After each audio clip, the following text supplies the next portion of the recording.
Deus, né? Eu quero agradecer a Deus por poder ter o privilégio de ministrar a palavra no primeiro culto do ano. Né? Agradecer a Deus e agradecer ao pastor Jasso por acreditar e por nos dar credibilidade de podermos falar da palavra sagrada de Deus. E é uma grande responsabilidade. Eu estava ali, até agora, meu corpo está tremendo, meu coração está pegando fogo. Eu não sei vocês se estão sentindo, mas eu estou sentindo. Quando o irmão Luiz cantou aquela canção, eu fechei meus olhos, o Senhor me levava a um lugar lá atrás. Eu até falei para o pastor, quando ela cantava essas canções lá atrás, você não via ninguém parado. Era pessoas chorando, era pessoas clamando, era pessoas se enchendo do Espírito Santo. Era uma presença surreal. E hoje a gente sente que a gente canta, mas é de uma forma tão emotiva, que a gente sente emocionalmente, sente a canção, mas no espírito parece que nós não sentimos mais o mover de Deus. O louvor aqui, claro, pelas meninas do Ministério do Louvor aqui, cantando, ele me ama. Você tem que ver o que ela está cantando? Ele me ama. Glória a Deus. E é você, quem sou eu para lhe amar? Mas ele me ama. É Deus, aleluia. Se eu pudesse sair correndo agora. Glória a Jesus. Minha mão está trêmula. E eu estou sentindo uma graça de Deus tão diferente.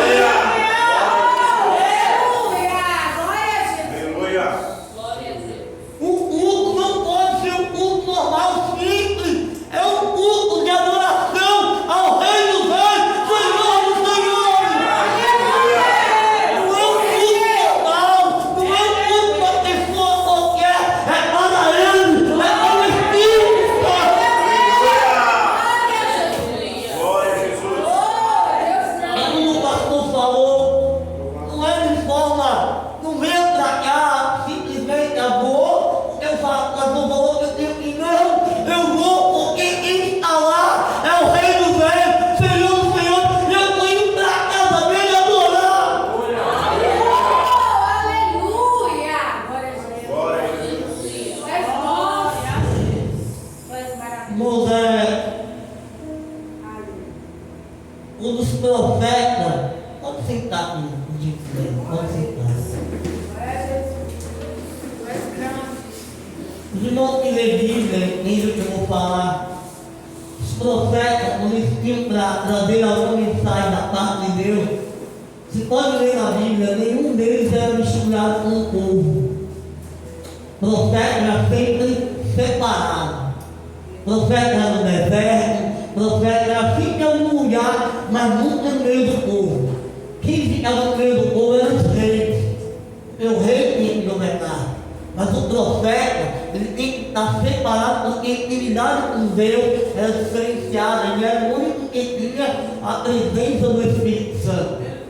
Então ele não podia estar no meio do povo, porque se ele tiver, talvez ele ouvia alguma palavra, talvez ele ouvia alguma conversa, e aquilo podia atrapalhar a comunhão dele com Deus. Você está entendendo isso? Eu quero dizer para você, que Deus, Ele está procurando pessoas que não queiram viver num bababá da multidão, mas que se separem para Ele, porque Ele tem uma palavra de revelação aqui para a minha vida. Mas enquanto a gente se mistura com as coisas que não é para se misturar, nós ficamos vazios. Nós nos enchemos, nos embriagamos com tantas e tantas coisas, e supostamente a gente diz, estou sentindo a presença de Deus, mas às vezes é mentira. É só para que a gente emocionalmente venhamos sentir o sentido, mas na verdade não está sentindo, porque quem sente a presença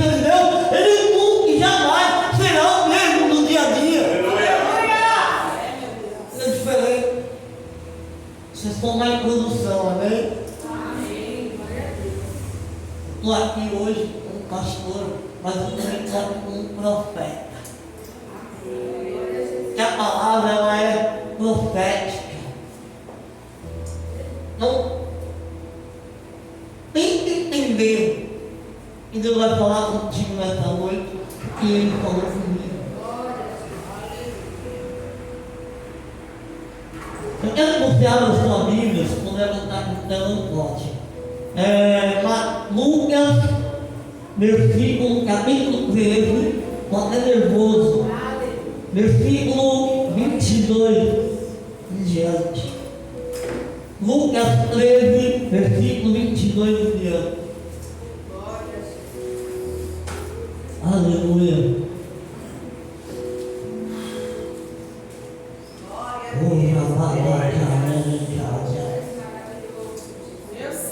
Acharam de um amém? E não achou de escola bíblica? Amém? Diz assim: e percorria a cidade e as aldeias, ensinando e caminhando para Jerusalém. E disse-lhe Senhor, são poucos os que se salvam? E ele respondeu: esforçai-vos por entrar pela porta estreita, porque vos digo que muitos procurarão entrar e não poderão. Quando o pai de família se levantar, cerrar a porta e começarem a estar fora e bater a porta dizendo: Senhor, Senhor, abre-nos. Respondendo ele e vos disser: não sei de onde vós sois. Então começareis a dizer: temos comido, bebido na tua presença, e tu tens ensinado nas nossas ruas. E ele vos responderá: digo-vos que não sei de onde vós sois, apartai-vos de mim, vós todos que praticais a iniquidade. A minha geração ranger de bem, quando virdes Abraão, Isaac e Jacó, e todos os profetas no reino de Deus, e vós lançados fora. Virão do Oriente, do Ocidente e do Norte, do Sul, e assentar-se-ão à mesa do reino de Deus. E eis que derrameiros serão os primeiros, e os primeiros serão os últimos.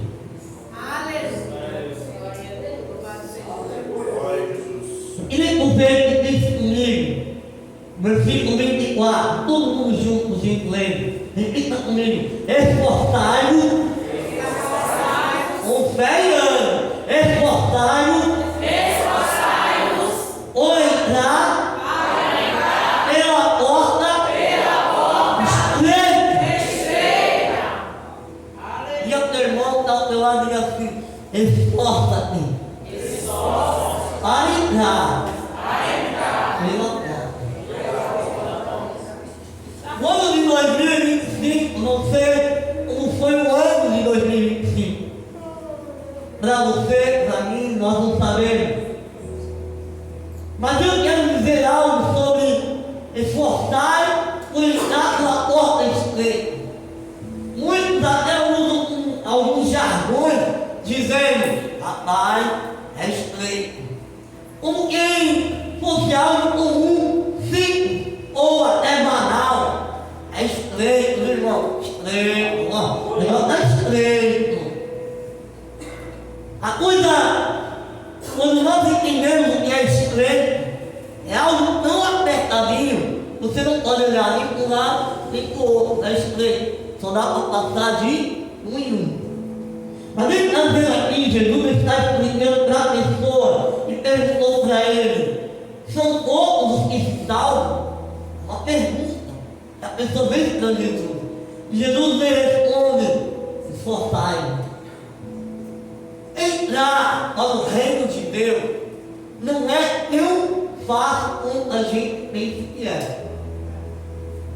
Porém, se nós não nos esforçarmos em 2026 a querer continuar caminhando, prosseguindo, persistindo no caminho estreito,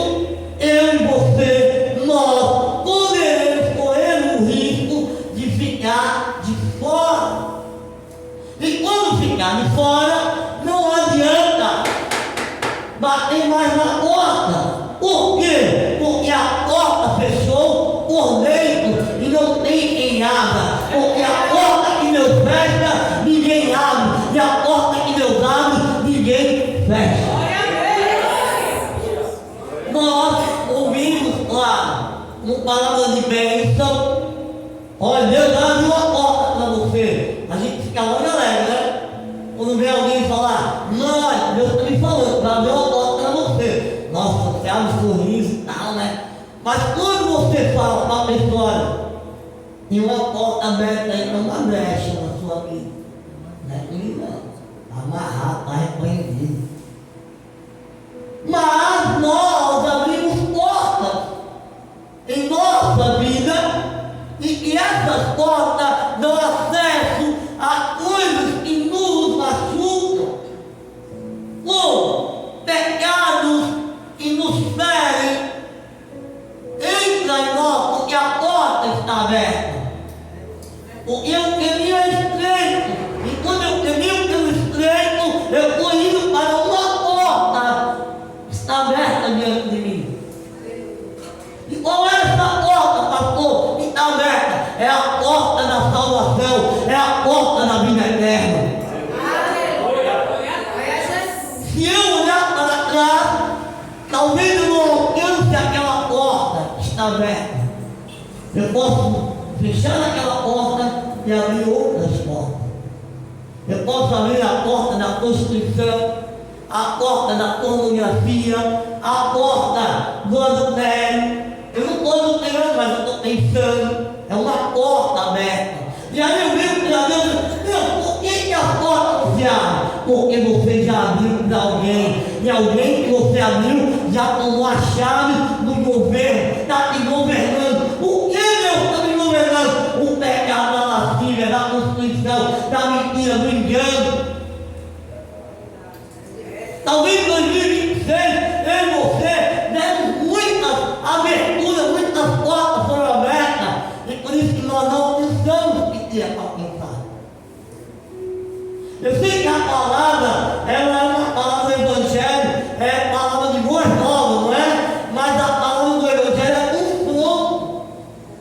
Se eu me confrontar, eu vou entender que o Deus não está me olhando mais. Mas quando ela me confronta, eu entendo que Deus me ama, Ele me ama. Porque Ele puxa para o caminho estreito. Marcos, sim, Senhor, você está saindo do caminho. Mas, quando a gente às vezes vem para o culto, para vir para o culto é um caminho estreito. Porque eu vou passando por diversas etapas na vida. E eu abro a porta do vício. Tem gente que acha que é só vício de droga, mas tem vários vícios. Tem pessoa que é viciada na mentira, mas é crente. Tem pessoa que é viciada na pornografia, mas é casado. Tem pessoa que é tão viciada em tantas coisas e vai cobrar de Deus porque Ele não abre as portas.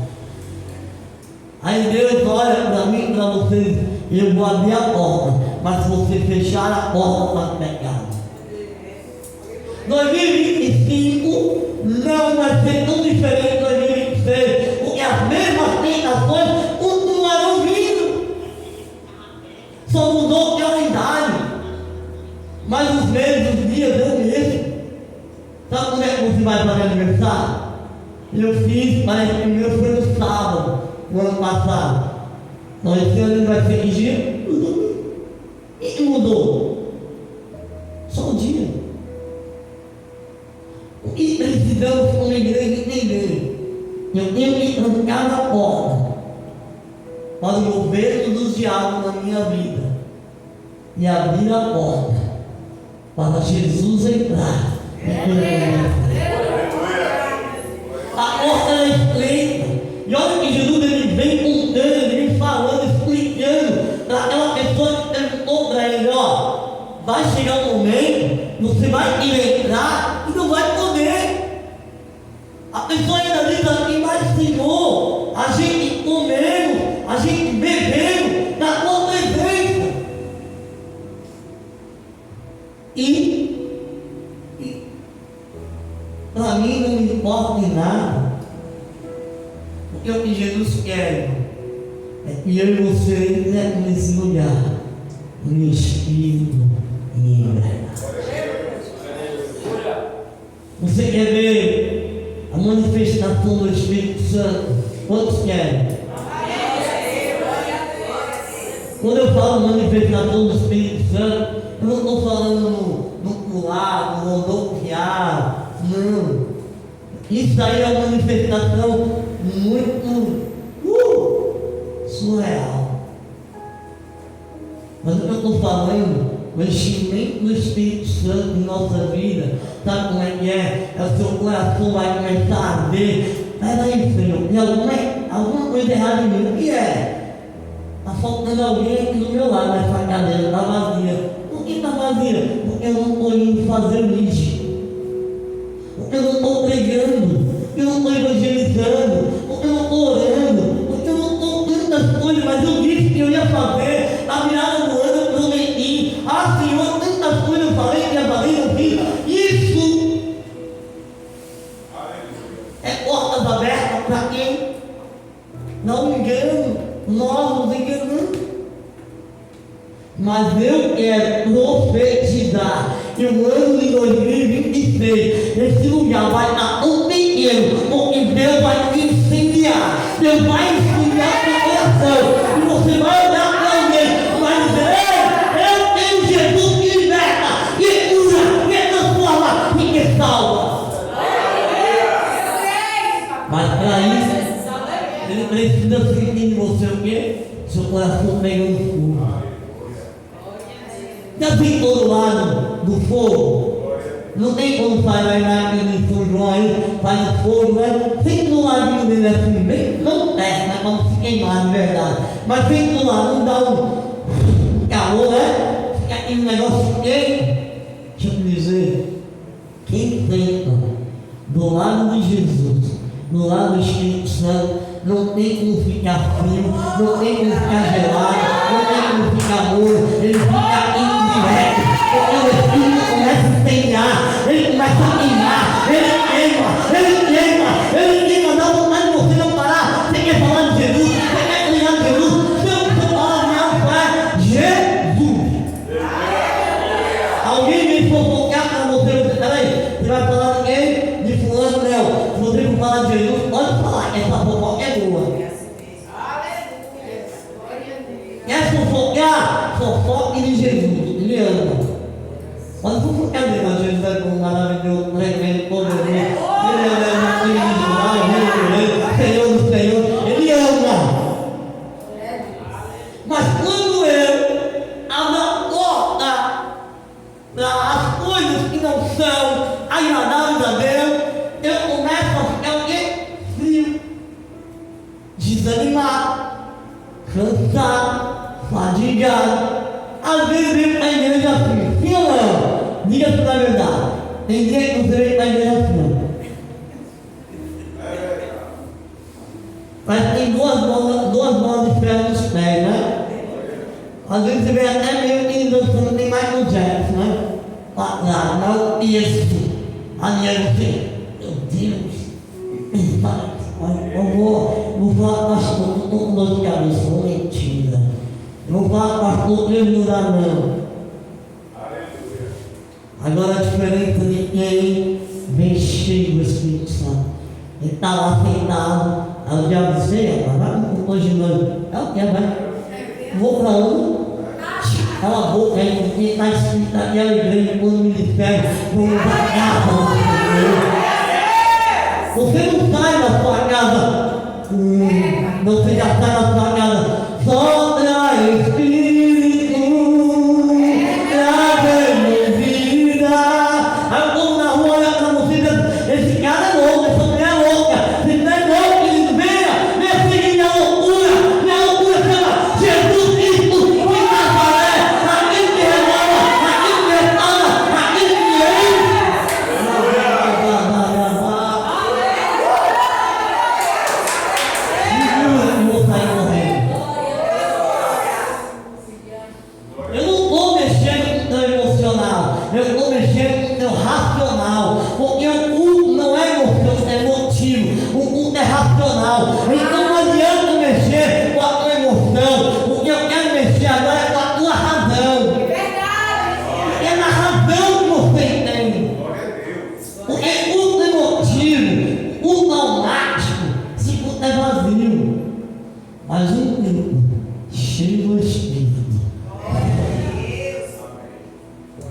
tem me fique parado.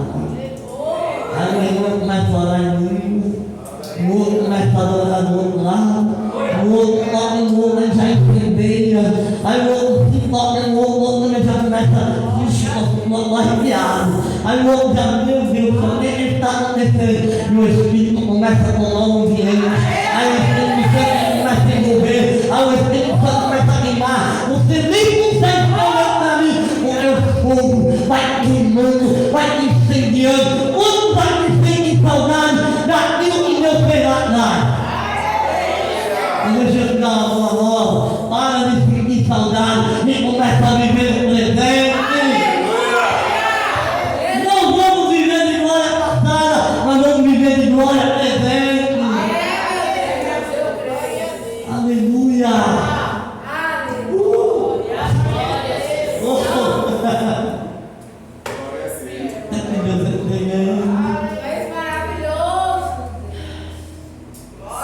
Olha o que ele diz aqui no versículo 28. E ali haverá choro diante de Deus, quando vires Abraão, Isaac e Jacó e todos os profetas. Eles veem que se nós morrermos, se nós não entrarmos, nós vamos ficar de fora, olhando quem? Que a gente vai ver? Peraí, é Abraão, é Isaac, é Jacó, olha o profeta Elias, olha o profeta Isaías, olha ali, olha eles lá.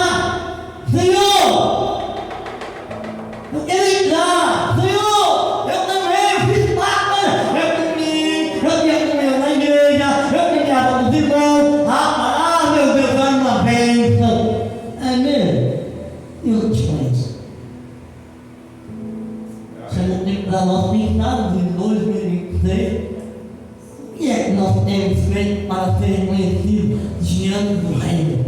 E ele está dizendo aqui que nós, olha, nós vamos assentar na mesa do reino. Aleluia! Sabe o que é isso? Não é todos que vão sentar. Não é os privilegiados também. Mas é todo aquele que perseverar no caminho estreito.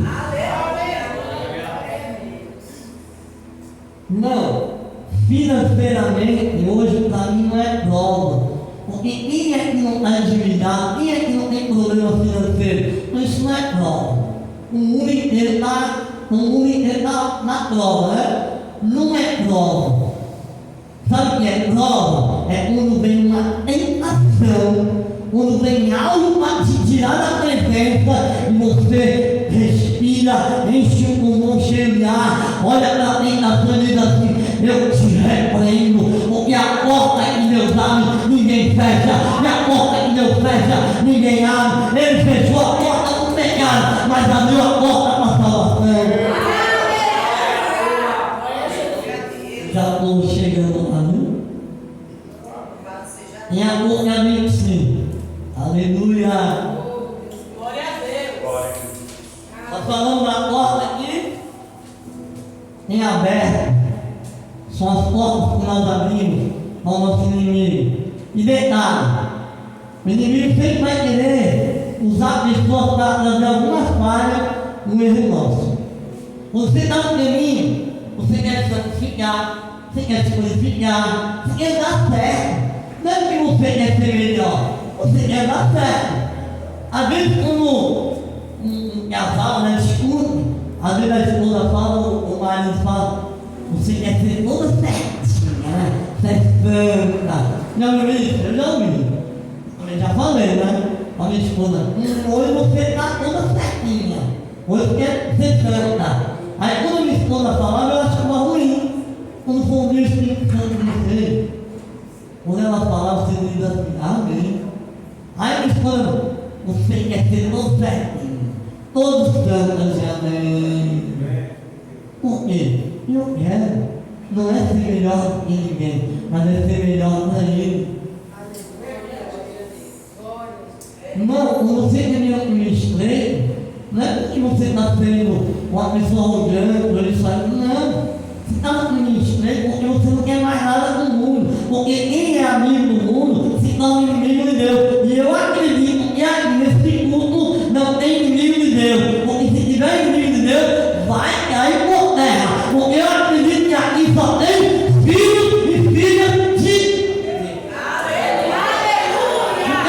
crente é lugar de renúncia.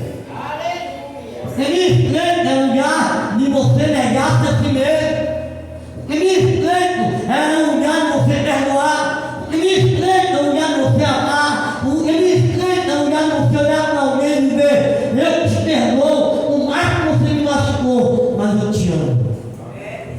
Isso é feliz crente. E quem é que quer andar nesse caminho? Quase ninguém, porque o próprio Jesus falou aqui. Ele falou aqui na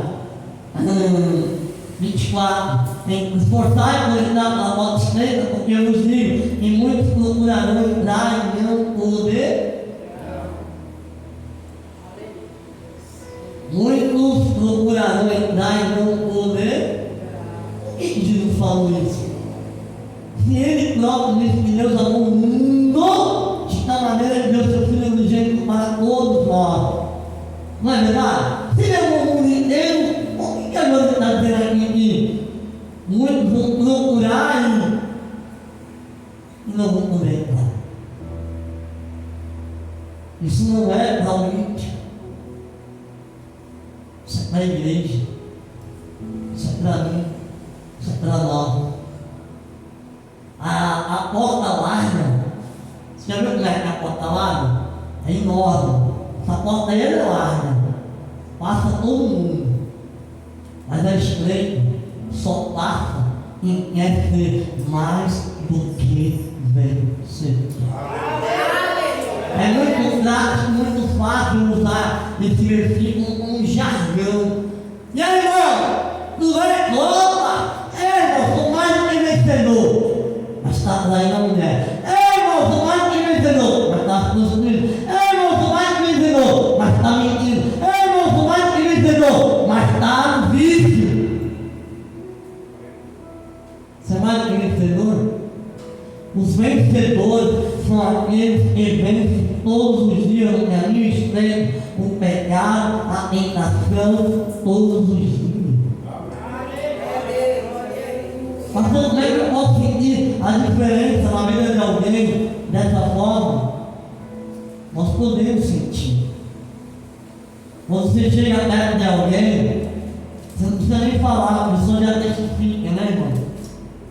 A pessoa já disse para você: tem algo diferente de você. Tem algo diferente na questão que ele cantou. Tem algo diferente. Sabe por que é algo diferente? Não é porque você é o melhor. É porque você resolveu continuar caminhando no caminho estreito. Quando você não anda no caminho estreito, você entra no caminho largo, entra na vaidade, entra na luxúria, entra na sensualidade, entra tantas coisas, que você fica tão distante de Deus e tão próximo do diabo, que você acha que você está brilhando, mas você não está brilhando. Ao contrário, nós estamos ficando cada vez mais distantes de Deus. Sabe qual é a minha oração nesses dias? Senhor, aviva a minha vida. Porque se o Senhor encontrar pelo menos um, que ele encontre um lugar para ele fazer a diferença, ele vai começar a fazer. Mas se ele não encontrar, até as pedras clamarão. Eu acredito que nenhum de nós somos pedras. Nós somos o quê? Filhos de Deus. Aleluia. Glória a Jesus. Glória a Deus. Olha só o que ele diz agora aqui nesta porta. Estou chegando lá. Segura relógio. Você não pode parar, mas eu vou adiantar. No capítulo 3, no versículo 20, ele vai dizer assim: todo mundo conhece aquele livro. Eis que estou à porta e bato. Se alguém ouvir a minha voz e abrir a porta, entrarei em sua casa com ele, cearei ele por. Presta atenção. Naquele capítulo que nós lemos, quem é que está batendo na porta? Jesus. Diga nós. Não é nós que vamos bater na porta para poder entrar? É. Matamo kinis, Greg. Nakuha ka na ako.